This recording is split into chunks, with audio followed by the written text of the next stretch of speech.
morning, Grandma. Morning, dear. How are you? And how was your trip?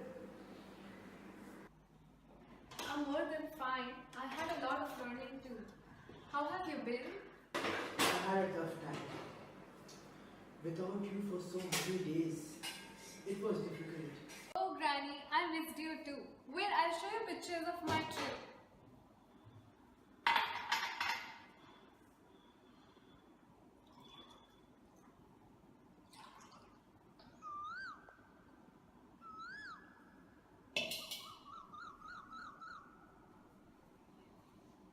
Here's your milk.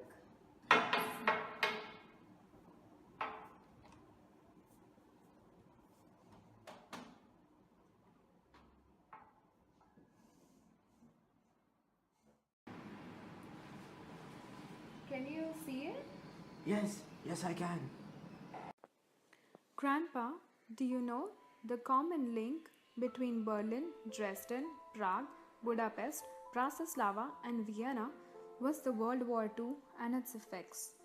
The war which Hitler waged was not only against the Jewish men, women, and children, but also against the Jewish religion, Jewish culture, Jewish tradition, and therefore the Jewish memory.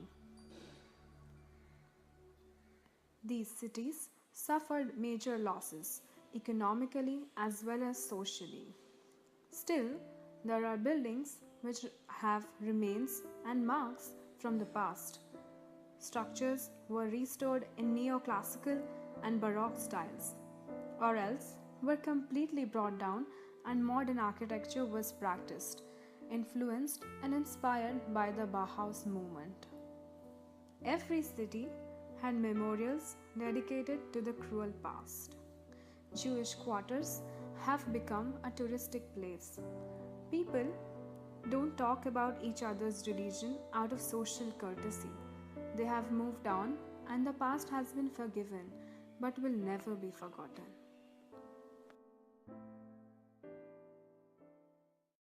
This is the Reichstag building, the German former parliament, which fell into disuse after the World War II. Do you know the dome on the top was blasted due to a bomb?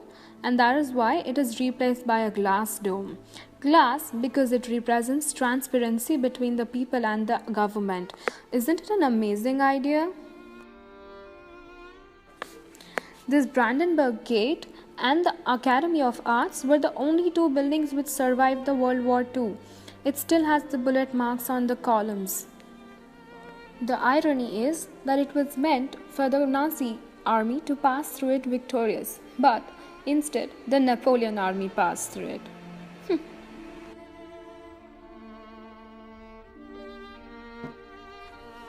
Grandpa, this is the Jewish memorial near the Reichstag.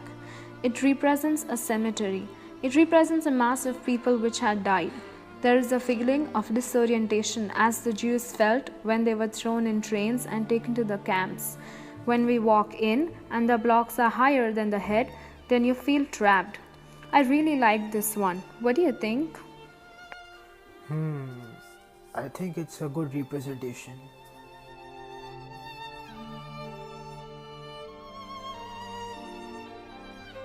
That's the main Berlin cathedral.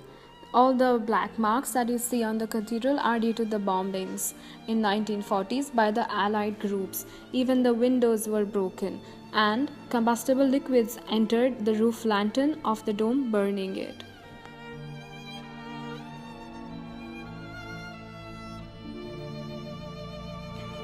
Jewish Museum by Daniel Libitsky exhibits the social, political and cultural history of the Jews in Germany. Architecture here expresses the pain and misery of the Jews, especially the Holocaust Tower.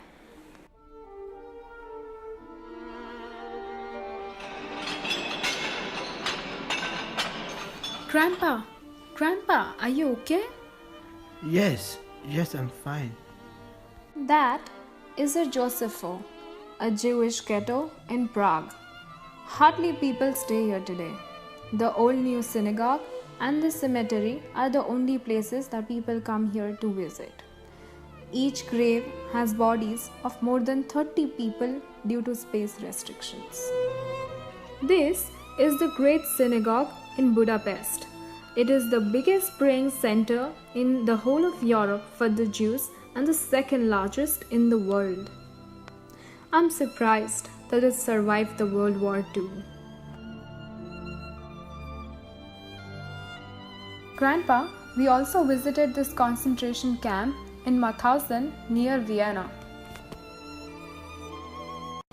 Grandpa, what's wrong?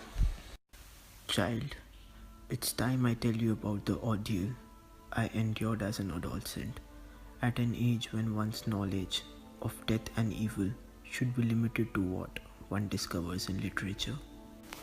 Hunger, thirst, fear, transport, selection, fire chimney.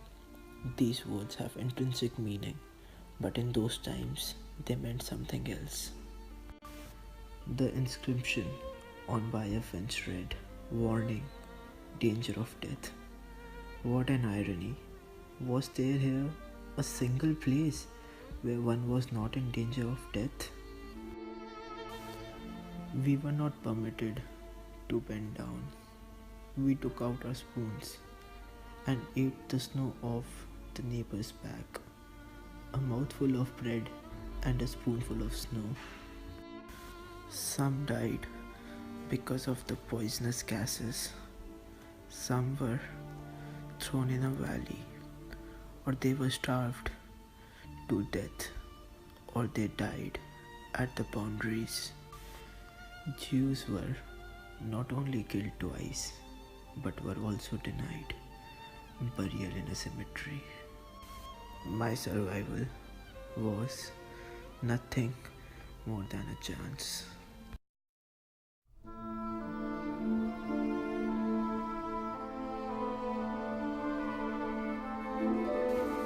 Only those who experienced Holocaust know what it was. Others will never know. But would they at least understand?